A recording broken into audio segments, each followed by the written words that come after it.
Thank you very, very much. Thank you. It's great to see everybody here. Good evening and welcome to This Week Live. I'm your host, P. Michael Bratch, and I want to thank you for being here tonight. What a magnificent group, just getting warmed up. I can see a lot of drinks out there on the table. Everybody's having fun, which is great. And it is, as you may know, our inaugural show. And I just wanted to tell you that we are thrilled to offer Canada its own late night show, televised nationally on CH. And we do plan to share This Week Live south of the border and around the world online. As much as I love the U.S. late night shows, I think the world would agree that the world needs a Canadian perspective. And thank you. And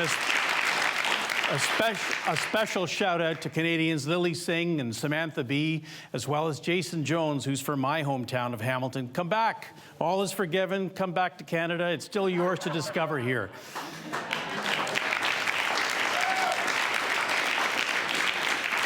So before we go too much further, I just want to be honest. We are really just in it for the money. Not because we've so far had any offers, but if we did get an offer, of course, we'd be quite excited. But the real reason we're in it for the money is that the team is tired of getting paid in produce from our farm. So we've actually even set up a This Week Live GoFundMe page. And the good news is that not being network owned and controlled, it allows us to avoid all of those pesky, politically correct network censors. And I think you'd agree that's a good thing. They can be quite tough. But all kidding aside, we're in it for the money, lots of money. We're hoping that Prime Minister Do Anything to Be Popular, Justin Trudeau, will watch our show and actually make a donation to our fund, matching the one he sent recently to Trevor Noah. $50 million. I would have taken 200 grand, but thank you, Justin Trudeau. That's way more than I was expecting. This is amazing. Give it up for Justin Trudeau one more time, everybody. Yeah. $50 million pledged. It's not often you see a world leader using his Twitter to make the world a better place. That's a nice change. That is some nice change, right? Trudeau tweeted $50 million of our tax money off to a charity supported by Mr. Noah without batting an eye. And so we can't wait to hear if Justin will be matching that donation to us later tonight. And if he's thinking about it, we do hope that he'll check out our GoFundMe page again. And of course, Mr. Trudeau, we do want to remind you that operators are standing by. In case our transfer payment doesn't come through, folks, feel free to drop a nickel in if we're eventually funny and if you feel that Canada needs a late night show to keep our politicians awake at night. And speaking of politicians, there is, as you may have heard, a federal election underway, and we are thrilled to provide you with play-by-play fake news coverage. Who sucks less? Remember when leaders actually led countries instead of spending the entire campaign trying to outbid each other with our money?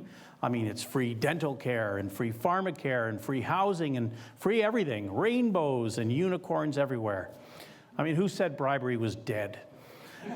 This open bidding for votes, again with our money, makes the bribery scandal at SNC-Lavalin look as minor as getting your 2-year-old to come clean about stealing mom's lipstick. Did you do anything in the bathroom? Nothing? Whose was that? It was my lipstick. Oh, it was? Yeah. Did you ask anybody if you could put it on? I asked myself. Isn't she beautiful? Most of the Canadians we've spoken with aren't all that thrilled with their choices this election. And one of our guests tonight will tell us a lot more about it. But before he does, let's look back at some of our leaders in the past and the issues they dealt with historically. Let's start with Prime Minister Mulroney. He got a few things done when he wasn't busy counting cash in the envelopes. To his credit, Mr. Mulroney negotiated the original Free Trade Agreement, or NAFTA, which was a big advantage for Canada.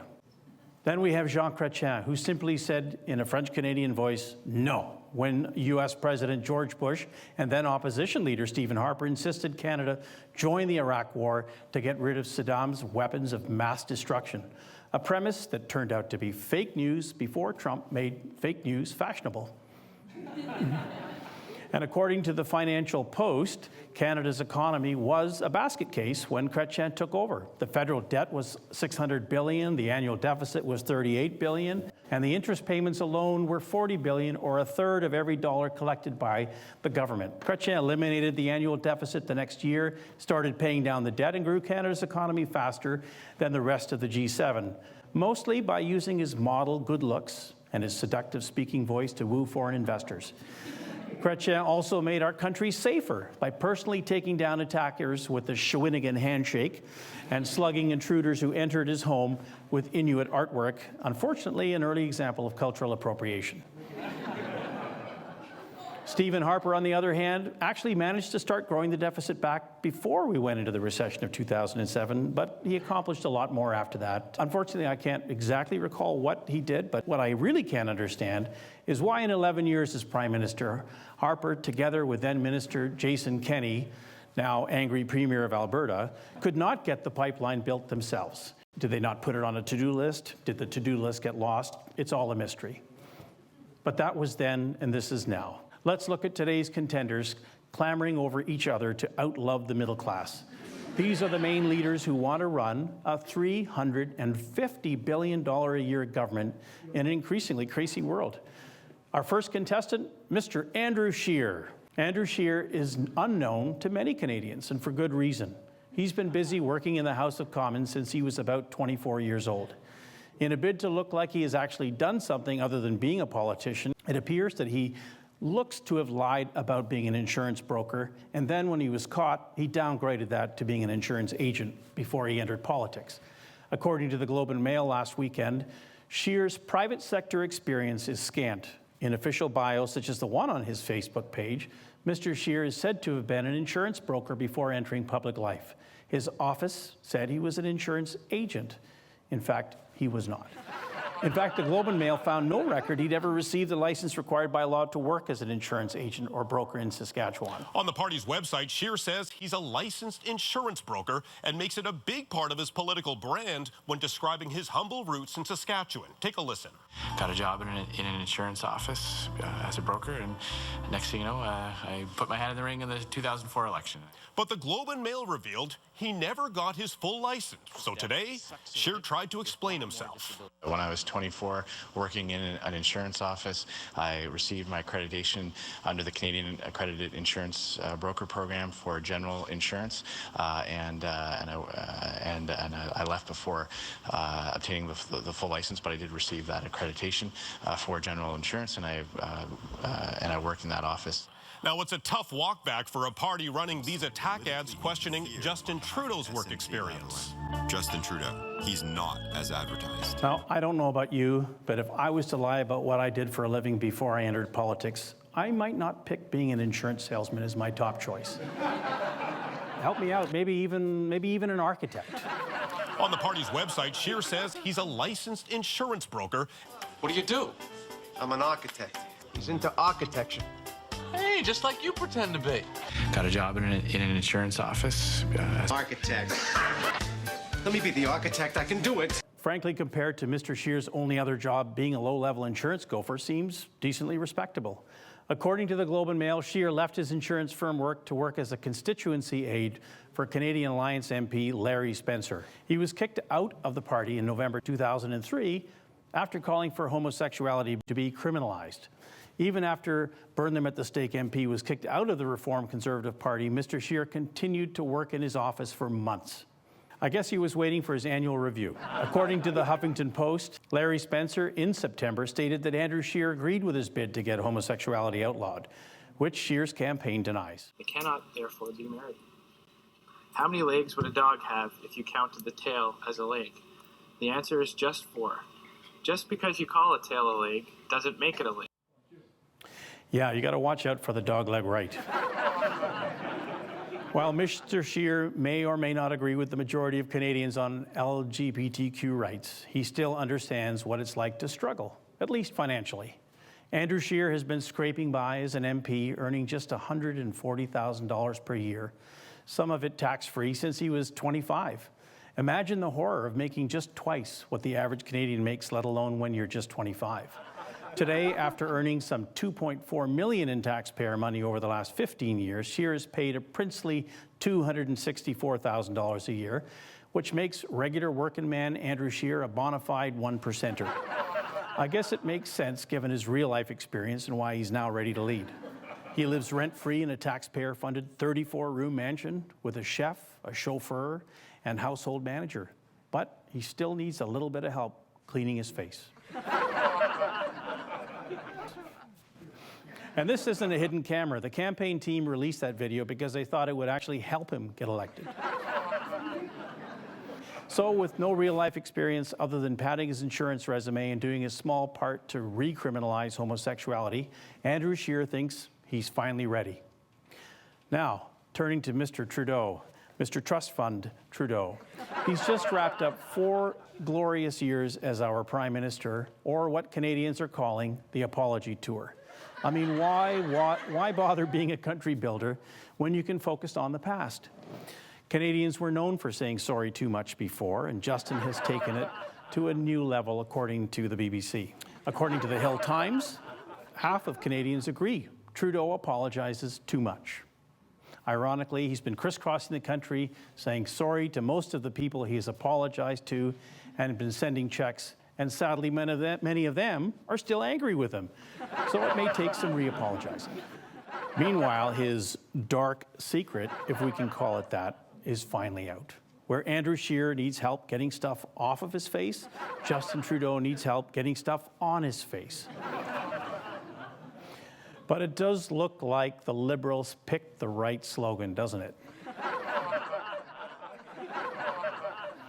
With experience as both a drama teacher and a paddling instructor, it's not surprising that our current Prime Minister excels at dressing up. He's still freelancing as a model, of course, in Punjabi Bride and Groom. Now, obviously, there's a lot of hurt behind blackface and its Jim Crow origins. But when it comes to brownface, well, as a guy who, for fun, had a T-shirt made in high school that said tanning coach, and though I did deal with some occasional racism, I think the reaction to Trudeau's brownface picture is a bit overblown. And we'll be discussing a little bit about that in our new segment called Just Inhale. Justin Hale was inspired by Clinton's claim that he smoked pot, but he never inhaled. We're all getting a bit too uptight, I think. There is such a thing, after all, as overcorrecting. And people have been dressing up as other cultures and cooking each other's foods and respectfully paying homage to each other's accents for a very long time. And it's something that connects us to each other and keeps us laughing. I mean, was it racist, for example, when growing up in rural Ontario in the 70s, in our community, that the one-room Christian church on the hill in our community invited my father, a non-observant Sikh, to be one of the 3 wise men in the Christmas play because he knew how to tie a turban. Is that wrong? No, it wasn't. It was about peace and goodwill and love to all that were invited to participate. And our friendships and our love for our community has frankly lasted for more than 60 years. We were not offended to be asked. The 2 brown guys in the picture next to Justin also don't look terribly offended. And here's the funny thing. Everyone is talking about brownface, but none of the party leaders want to say a word about Quebec's new Bill 121 that makes Donald Trump orange with envy. Jews, Muslims, and Sikhs, among others, are banned from covering their heads when employed by the government and the police and other sections of the civil service because they would exert authority over people and threaten them.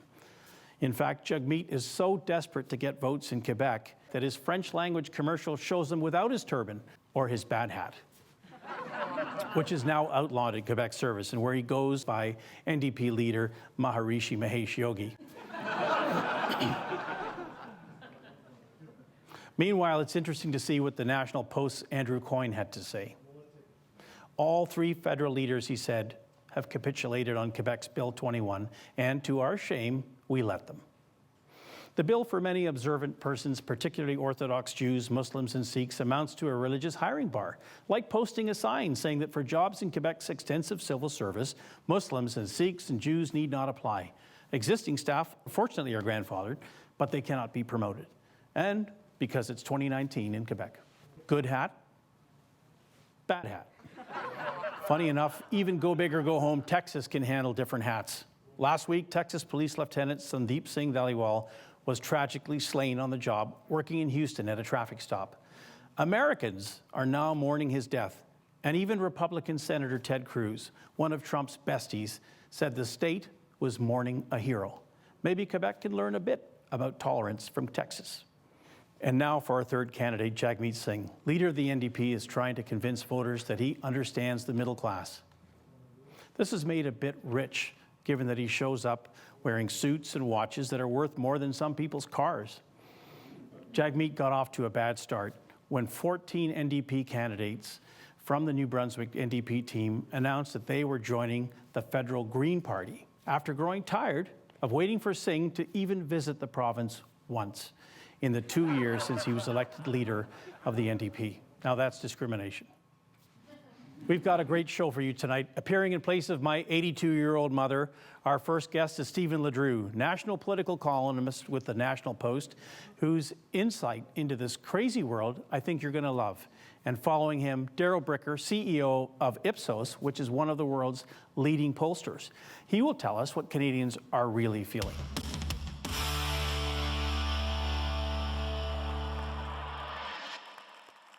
This is the place where we come to shine. This is the place where we share the spotlight. This is the place where we reconnect with ourselves. This is where the magic happens. Where you find what you've been looking for. Where you turn I can't into I dare you to stop me. And where you give your calories one last dance. Take the first step. Find a class, Zumba.com.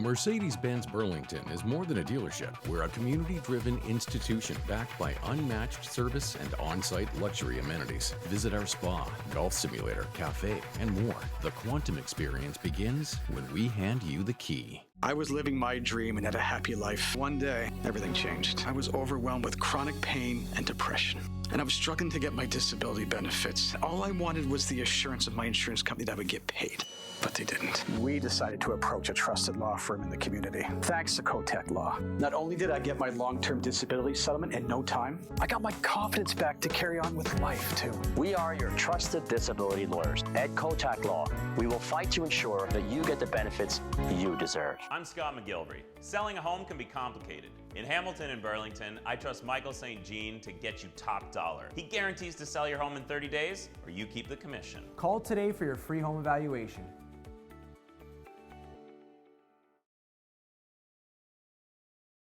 This is the place where we come to shine. This is the place where we share the spotlight.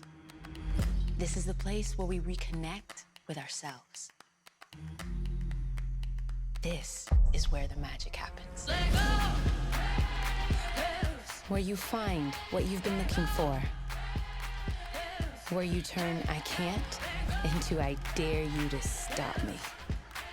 And where you give your calories one last dance. Take the first step. Find a class, Zumba.com.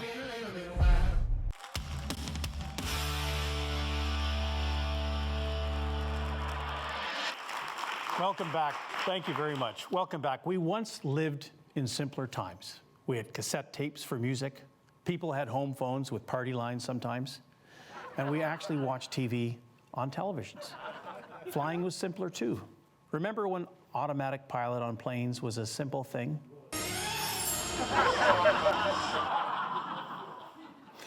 Hit the button and the autopilot came on, turn it off and it went off. But there were rarely technical issues. And if there were any technical issues, they were easy to fix. 35,000 feet.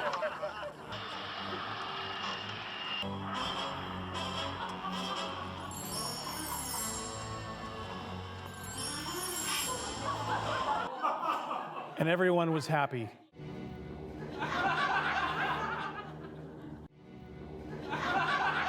But all of that has changed. Isaac Asimov's 3 laws of robotics that said a machine should never harm a human was taken as gospel. But things today are so different. Our next segment is today called Machine Over Man, or properly said, Machine Over People Kind. We start with the Boeing and their aircraft, the 737. As you may have read this week, Boeing CEO Dennis Muhlenberg, a man who really wishes he'd taken the job at Sears, will testify before the U.S. Congress about the grounded 737 MAX that were involved in the 2 fatal crashes that killed 346 people. Sadly, 4 of the people who lost their lives live just a few hundred feet from our studio. And here's what they're saying in America.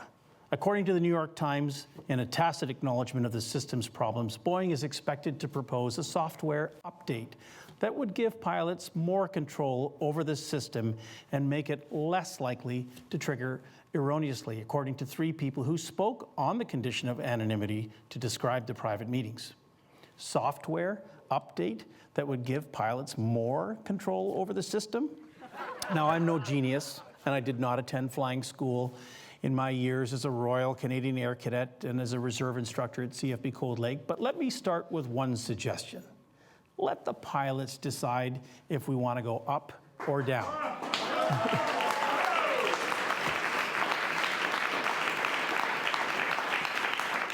When in the Sam Hill did we decide that machines get to overrule mankind?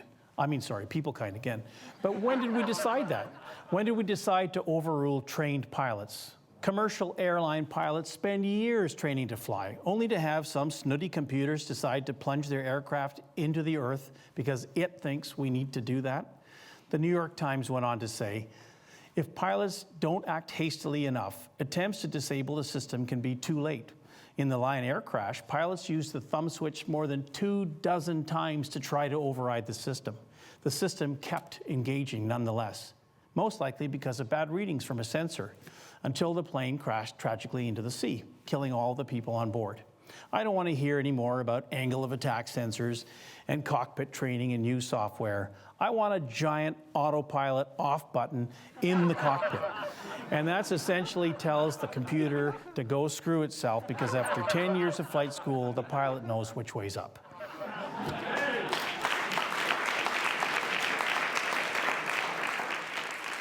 But there's more. In this whole fight between machine and man, computers are taking over on the ground too.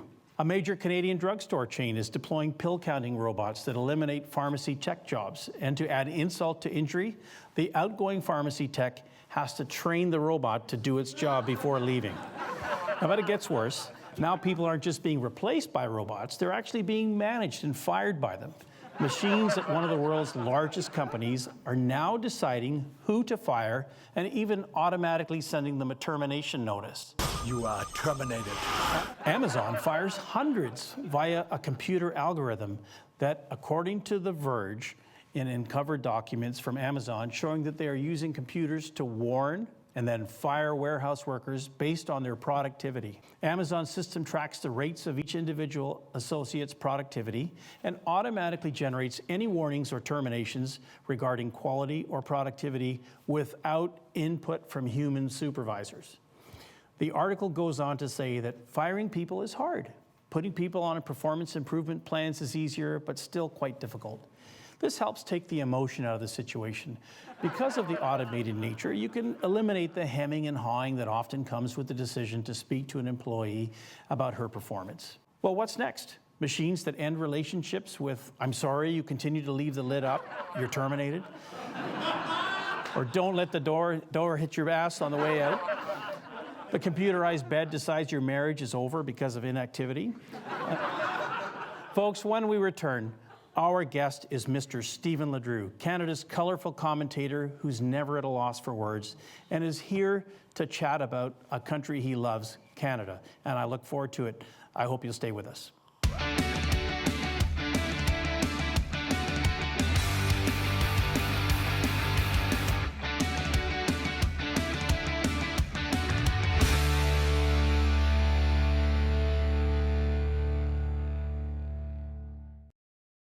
This is the place where we come to shine.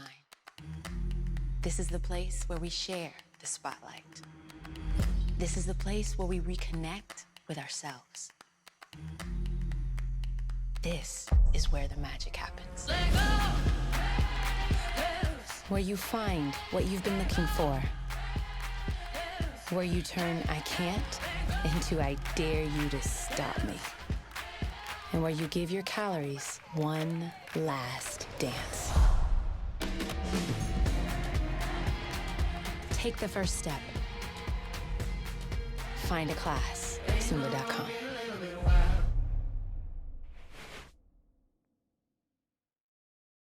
Mercedes-Benz Burlington is more than a dealership. We're a community-driven institution backed by unmatched service and on-site luxury amenities. Visit our spa, golf simulator, cafe, and more. The quantum experience begins when we hand you the key.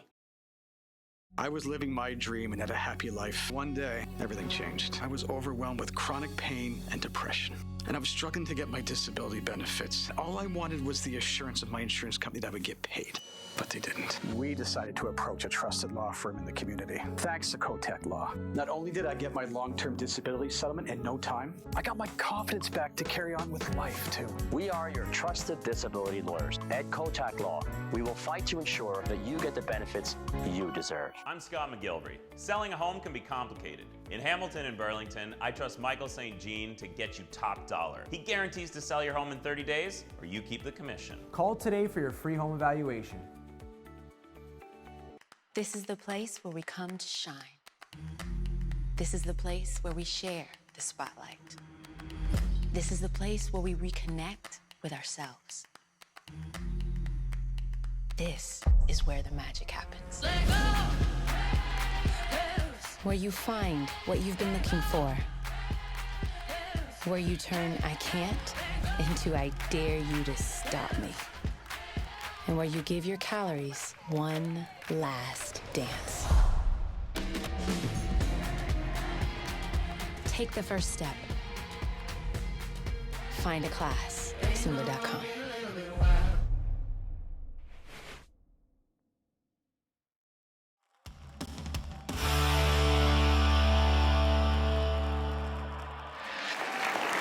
Thank you.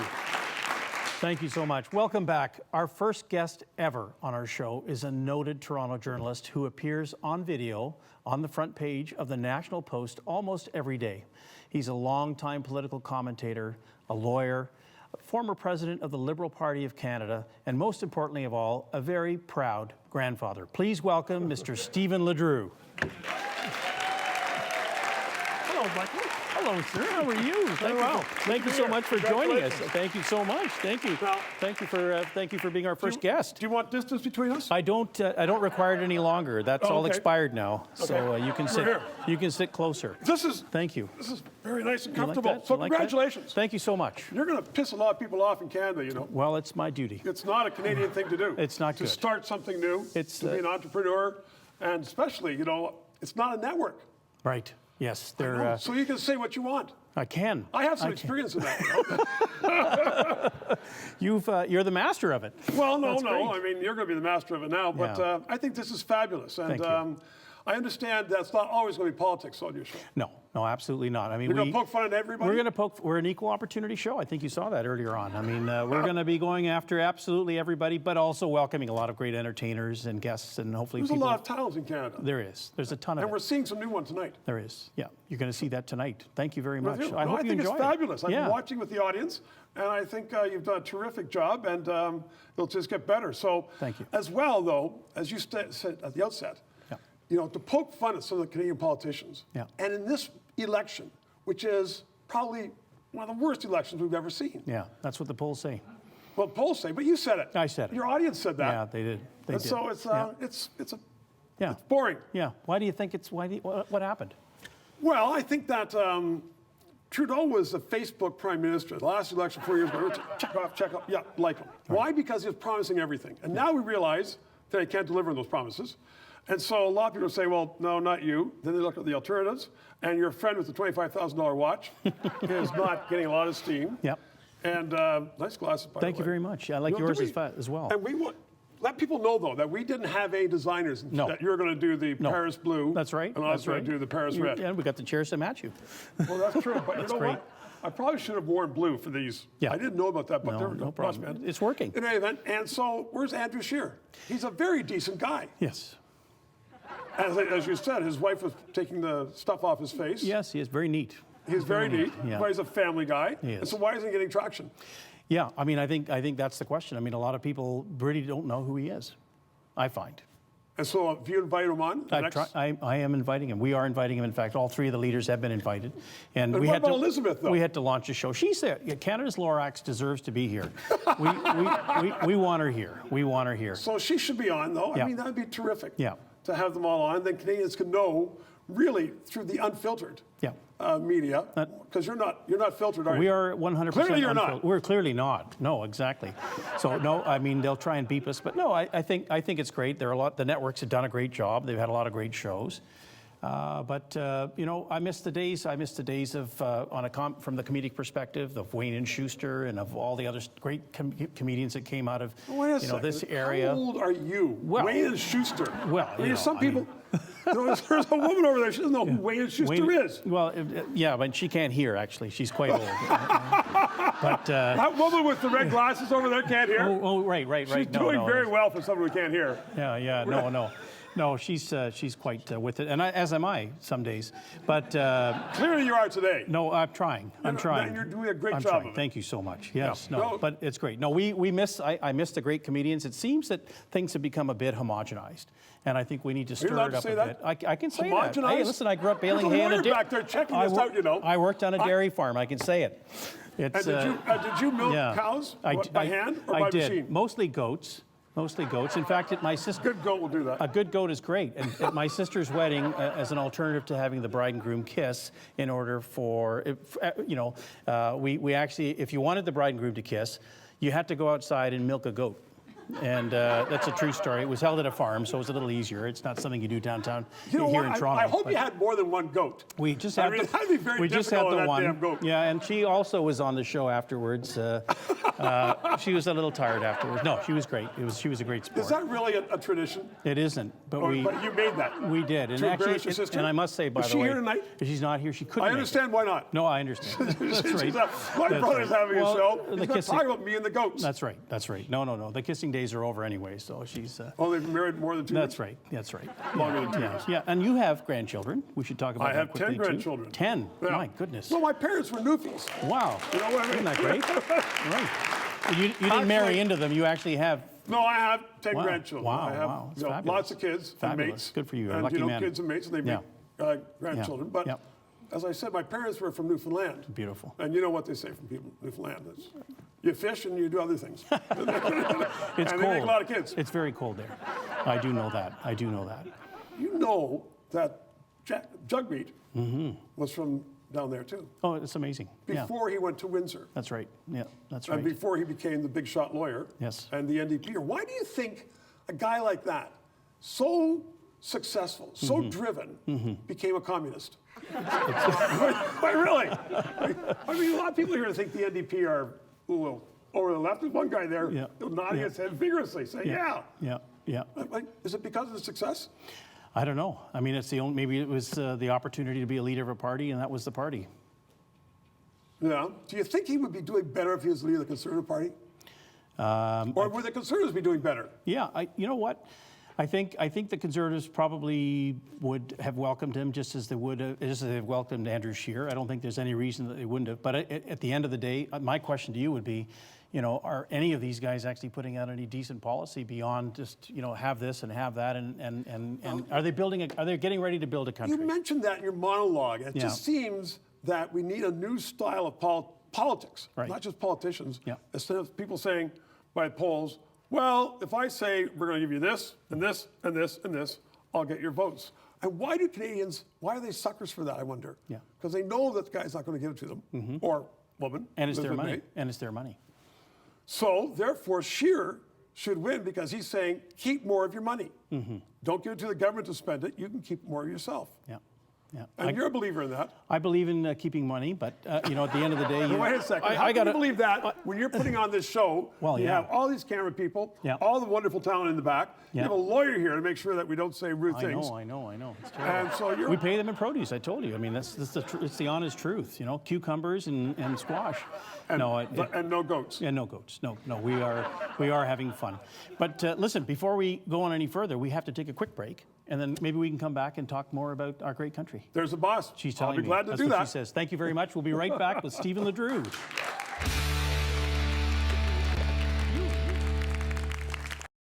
This is the place where we come to shine. This is the place where we share the spotlight. This is the place where we reconnect with ourselves. This is where the magic happens. Where you find what you've been looking for. Where you turn I can't into I dare you to stop me. And where you give your calories one last dance. Take the first step. Find a class at Zumba.com.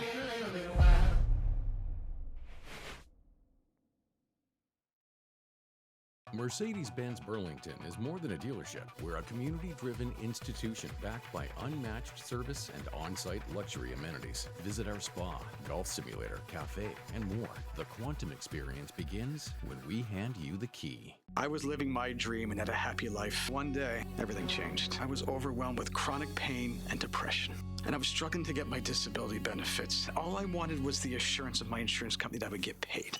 But they didn't. We decided to approach a trusted law firm in the community. Thanks to Kotek Law. Not only did I get my long-term disability settlement in no time, I got my confidence back to carry on with life, too. We are your trusted disability lawyers. At Kotak Law, we will fight to ensure that you get the benefits you deserve. I'm Scott McGilvery. Selling a home can be complicated. In Hamilton and Burlington, I trust Michael St. Jean to get you top dollar. He guarantees to sell your home in 30 days, or you keep the commission. Call today for your free home evaluation.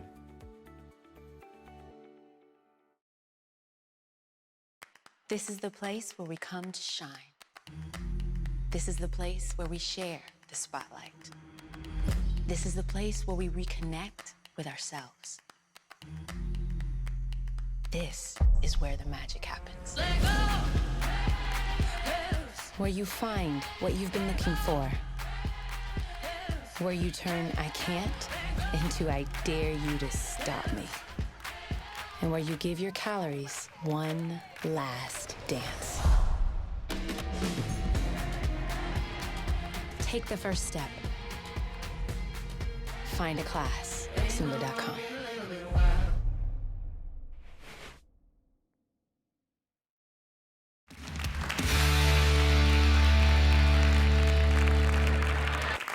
We're here with Mr. Stephen LeDrew. Thank you for coming back. And listen, Stephen, I got to Those ask you. people like you. That was real applause.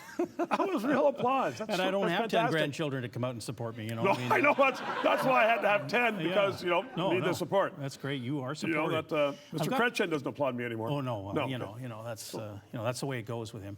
But listen, I got to ask you this. So you seem to be very much supportive of the Conservatives, but you were the president of the Federal Liberal Party, right? The Federal Liberal Party of Canada. So how did that whole transformation when happen? it was a party, first of all, okay, it's not the party that it used to be. Yeah. Everything changes, we know that. Sure. But it's really a group of people who are entranced with Justin Trudeau, and it doesn't have the party structure anymore. And second thing is that I am still a Liberal in the sense that, of fairness and government to do good things to people and people who are downtrodden, people who need opportunities should be lifted up. Mm-hmm. And they should be lifted up by society, by their fellow citizens.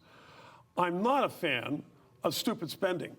And it just seems that what people are looking at now is stupid spending. Like in your monologue, the $50 million to NOAA. I mean, that to his charity. Yes, and that's insane. Yep. You're waiting for more, yes. Yeah, well, yeah. Well, pretty soon, wait a second, you'll qualify for that part of that $650 million Trudeau's giving away to everybody. Yeah, just to the media. Yeah, but wait a second. I saw in the back there a refrigerator. Yes. And if you make the right application, like the Weston family did, you know where I'm going with this. I do know where you're going with it. I can tell you your face. Yeah. You will get $14 million to rebuild that refrigerator. Not that you need to. No, it's a fine refrigerator. It was a good point. But, I mean, I just think it's silly for government to be giving away money. And you look at what the Liberals did in the summer leading up. They had billions and billions of dollars every week. They had their ministers flying around in government jets, landing there and giving money away, buying votes. I mean, that is just unconscionable. So I'm not a conservative in the sense that people you know, you have a hierarchy and you want to have an aristocracy and landed gentry and stuff like that. I'm very much a liberal. I just think that our politics has become so skewed. And then so you have the liberals trying to get rid of the NDP and the left by giving away more money, call them the communists. And then you have a party, I guess this time around, Andrew Scheer seems to be a guy of common sense. Is he setting the world on fire? Is he There are not a lot of people at his announcements. I did notice that.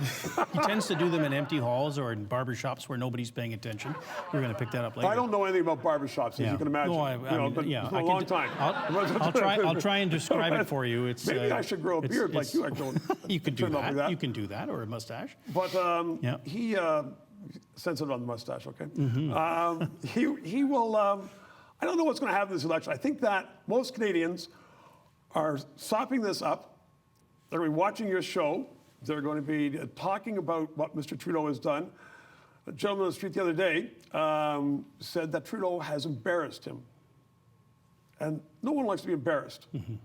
And so I think that's going to be a problem for him. And so, will Andrew Scheer, will all of a sudden everybody run to his side? Probably not. But Trudeau could be defeated.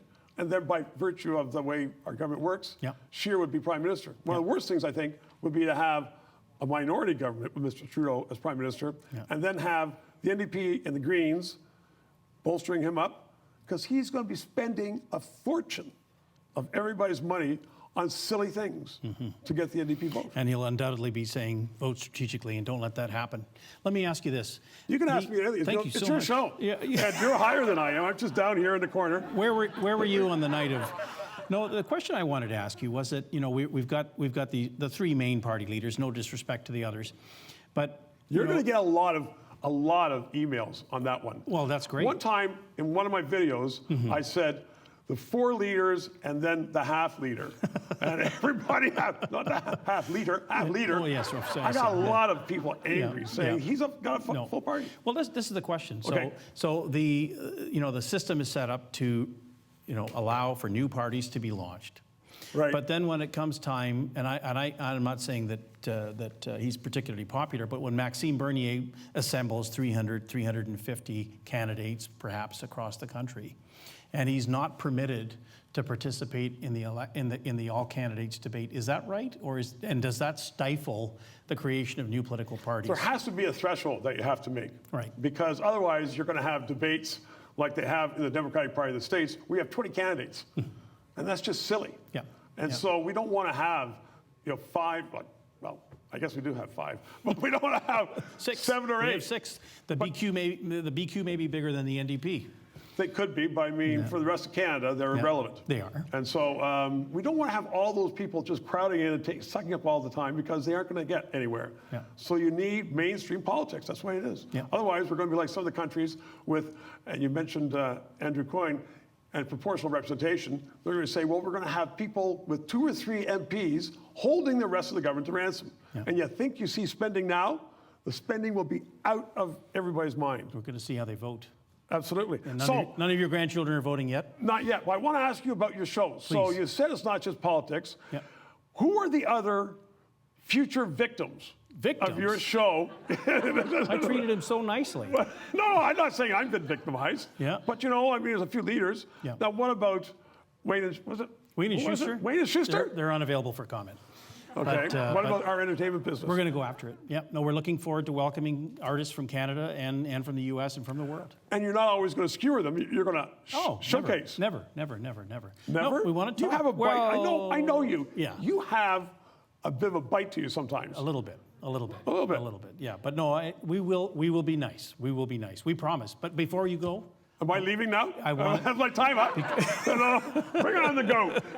Well, they're waving at me, you see. Oh, is that right? But what that woman right there? I did want to say thank you so much for being our first guest. And you know what? Before you go, it's a pleasure. I just wanted to present to you something that I'm It's not a real tie, I hope, is it? Well, you know what it is? It's a dozen eggs from our farm.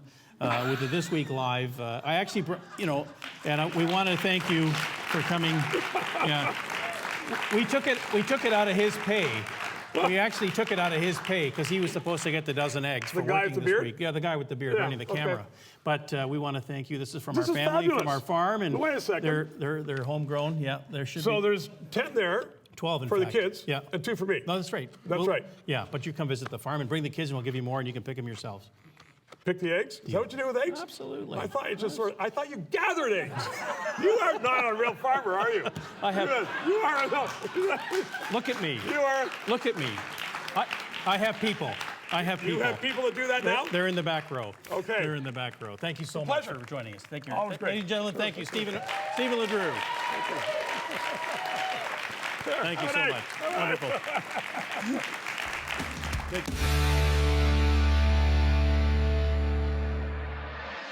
I'm Scott McGilvery. Selling a home can be complicated. In Hamilton and Burlington, I trust Michael St. Jean to get you top dollar. He guarantees to sell your home in 30 days, or you keep the commission. Call today for your free home evaluation. This is the place where we come to shine. This is the place where we share the spotlight. This is the place where we reconnect with ourselves. This is where the magic happens. Where you find what you've been looking for. Where you turn I can't into I dare you to stop me. And where you give your calories one last dance. Take the first step. Find a class at Zumba.com.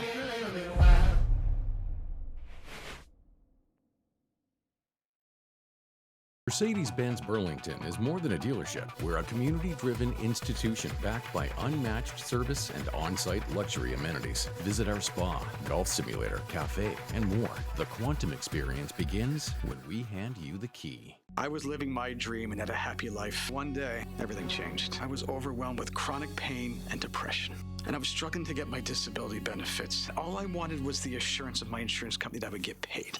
But they didn't. We decided to approach a trusted law firm in the community. Thanks to Kotek Law. Not only did I get my long-term disability settlement in no time, I got my confidence back to carry on with life, too. We are your trusted disability lawyers at Kotak Law. We will fight to ensure that you get the benefits you deserve. I'm Scott McGilvery. Selling a home can be complicated. In Hamilton and Burlington, I trust Michael St. Jean to get you top dollar. He guarantees to sell your home in 30 days, or you keep the commission. Call today for your free home evaluation. This is the place where we come to shine. This is the place where we share the spotlight. This is the place where we reconnect with ourselves. This is where the magic happens. Where you find what you've been looking for. Where you turn I can't into I dare you to stop me. And where you give your calories one last dance. Take the first step. Find a class at Zumba.com.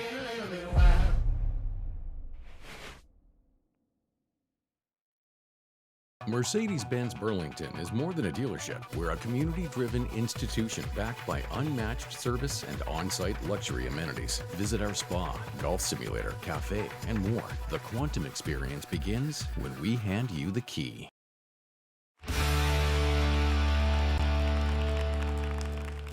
Ladies and gentlemen, our next guest is Darrell Bricker. He's a Canadian author, a pollster, a public speaker, a political commentator, and a rock star. He plays the drums in a band. He's the current CEO of Ipsos Reid, which is one of the world's largest polling, research, and analysis companies, and he's a sought-after guest on all of the major networks in Canada. We're thrilled to have him here on This Week Live, and hopefully we can get some insight out of him in terms of what's happening with this election. Please welcome Darrell Bricker. Darrell, great Michael. to see you. Good to see you. Wonderful, Thanks for having me wonderful. on. Thank you so much. Please, come on down. So you're a real-life pollster. Yes, My those goodness. nasty, nasty people that call you in the middle of the night and get you away from dinner, although Thank we don't you. really do it that way Thank you anymore. for that. Thank you for the phone calls. We appreciate it. So if you're a pollster, what am I thinking? What are you thinking? Well, I have to ask you a few questions first. Okay, please do. So how are you going to vote in the next election? I'm voting frustrated. Well, that's actually not a bad category is these that right? days because that's actually how Canadians are feeling. How are they feeling? they're feeling a little disappointed and a little depressed about what the options are that are going to be on the ballot on October the 21st. And it really is a bit of a struggle for the least objectionable choice.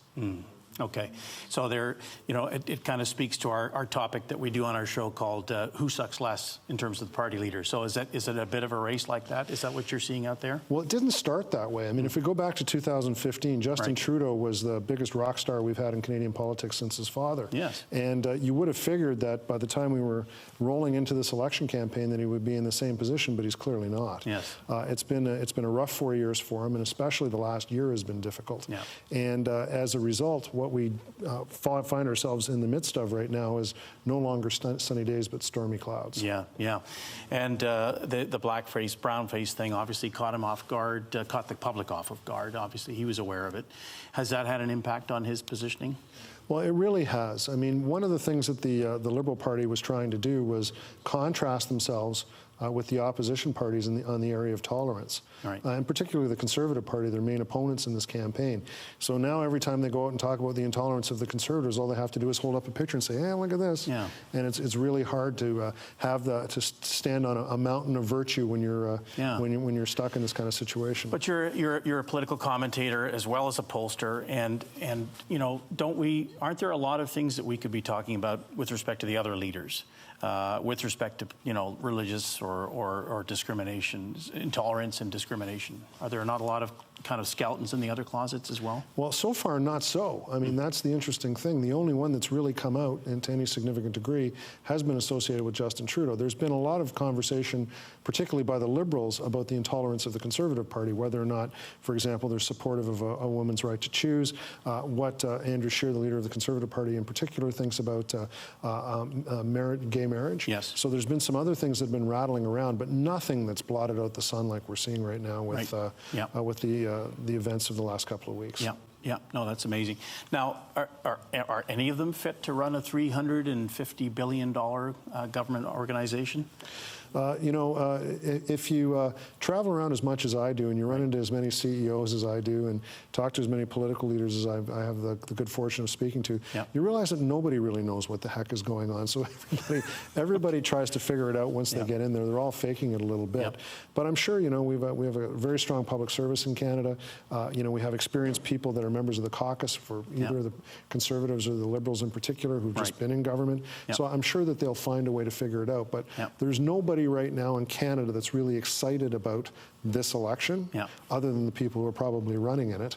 It seems like the only reason we're having it is because it happens to be on the calendar, and it's like our turn. So we're going to be doing it right now. That's right. But the Canadian public has not been brought into this the way that they were brought into the campaign back in 2015. Okay, so you may be concerned then that the number of consumers or voters who voted last campaign, we may not see the same numbers this time around. Well, I think that's pretty certain. I mean, Justin Trudeau got 68% of the population to show up when he won in 2015.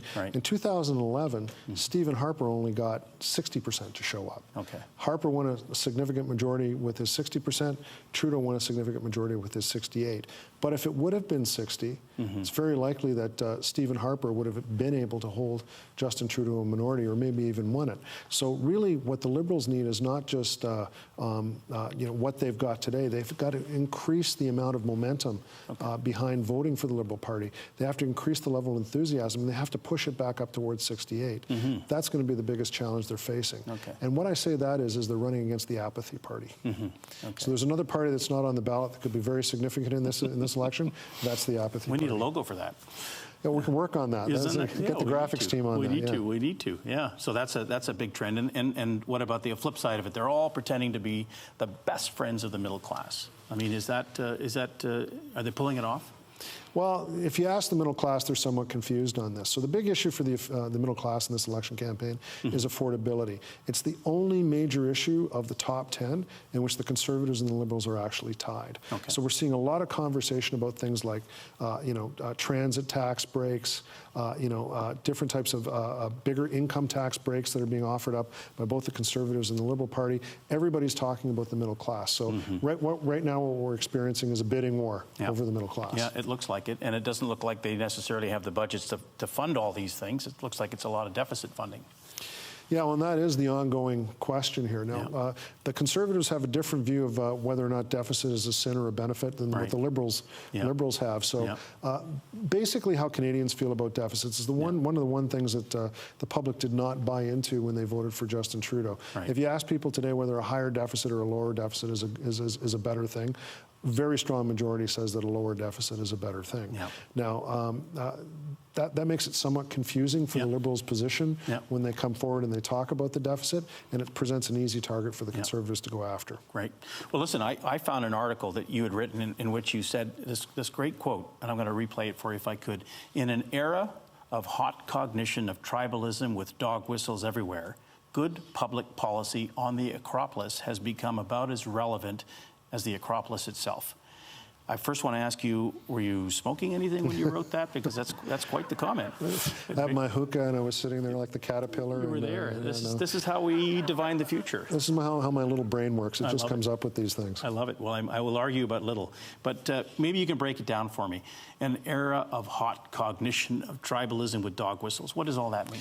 Well, in an era in which people are increasingly sorting themselves into tribes, and that's what we're having even in Canada. Right. Much stronger in places like the UK, for example, as we're watching in Brexit, or in the United States and what we see there. But this idea that it's very difficult to sort through what's going on.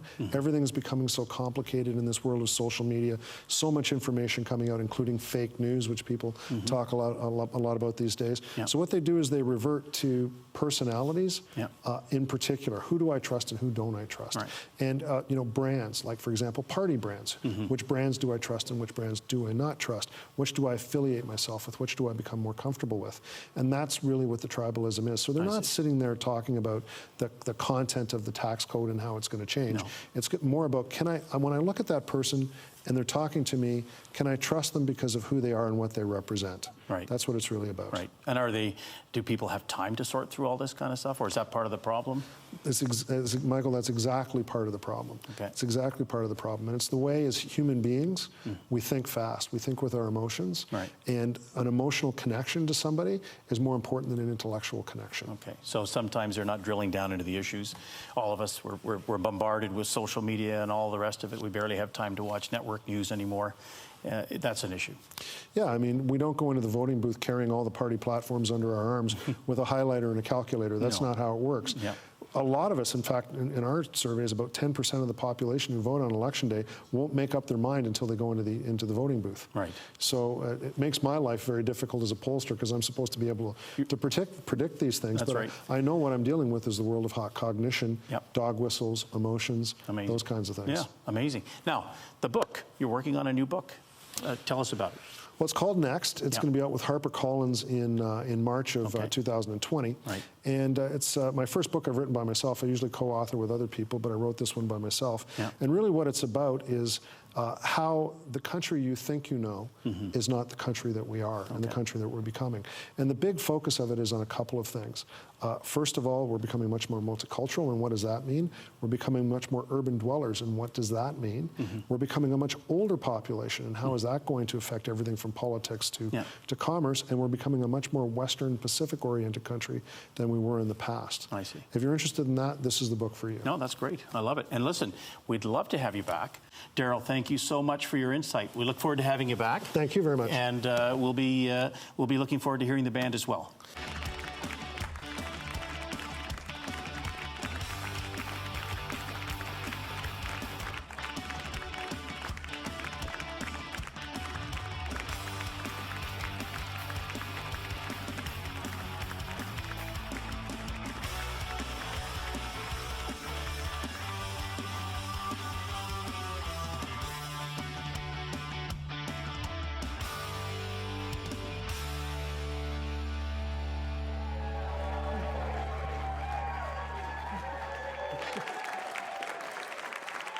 Thank you, everybody.